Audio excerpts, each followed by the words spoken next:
सेठ जी की कहानी, जिन्होंने अपनी बेटी की शादी अपने ही जैसे एक अमीर खानदान में करी थी, लेकिन बेटी के नसीब में सुख नहीं था।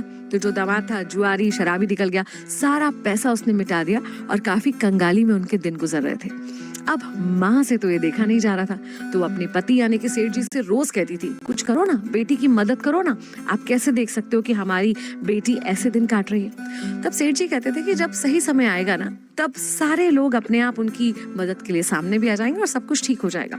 सेठानी को ये बात जमती नहीं थी, क्योंकि माँ का दिल था, उसे रोजाना बुरा लगता था कि मेरी बेटी वैसा जीवन नहीं जी पा रही जैसा हम चाहते थे कि वो जिए। एक दिन जब सेठ जी घर से बाहर गए, तब इनका दामाद घर पर आया।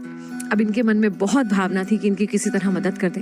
तो जाते हुए दामाद को जो मोती चूर के लड्डुओं का डब्बा दिया ना, उसमें अशर्फियां छुपा दी कि ये घर ले जाएगा, मेरी बेटी देखेगी तो ये अशर्फियां उसके काम आ जाएंगी। दामाद डब्बा लेकर निकला, लेकिन कंगाली इतनी थी कि रास्ते में एक हलवाई की दुकान देखकर उसने सोचा, मिठाई का क्या करूंगा, बेच देता हूँ, कुछ पैसे मिल जाएंगे जो काम आ जाएंगे।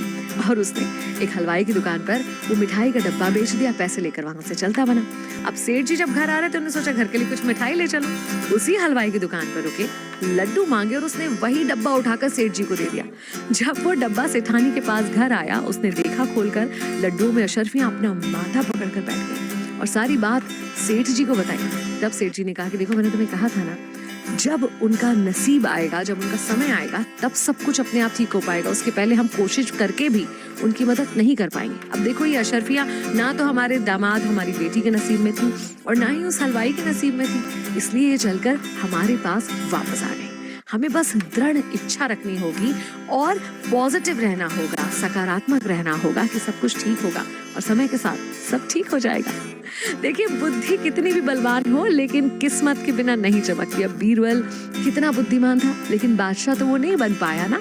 तो ये तो आपको मानना पड़ेगा कि किस्मत होती है जो हमें आगे बढ़ाती है या बहुत आगे बढ़ाती है, लेकिन ईश्वर कभी ये भी नहीं चाहता कि आप उसके हाथ की कठपुतली बने बैठे रहें। अगर आपका समय खराब चल रहा हो, तो बस एक बात याद रखिए कि झूला जितना पीछे जाता है, वो उतना ही आगे भी जाता है। मतलब बुरा समय आएगा तो एकदम बराबर अच्छा समय भी आएगा। बस आपको पॉजिटिव होकर, सकारात्मकता से, साहस और दृढ़ निश्चय से उस अच्छे समय का इंतजार करना और मन में ये विश्वास रखना है कि मेरा अच्छा समय जरूर आएगा। ईश्वर को ऐसे लोग बहुत पसंद है जो दृढ़ इच्छा रखते हैं, साहस रखते हैं, खुद पर विश्वास रखते हैं कि मैं अपना समय बदलने की ताकत रखता हूँ, और उनका समय जरूर बदल जाता है। तो अच्छे समय का इंतजार कीजिए, मन में पूरी सकारात्मकता, पूरी पॉजिटिविटी के साथ। मैं हूँ विनी, आपके साथ।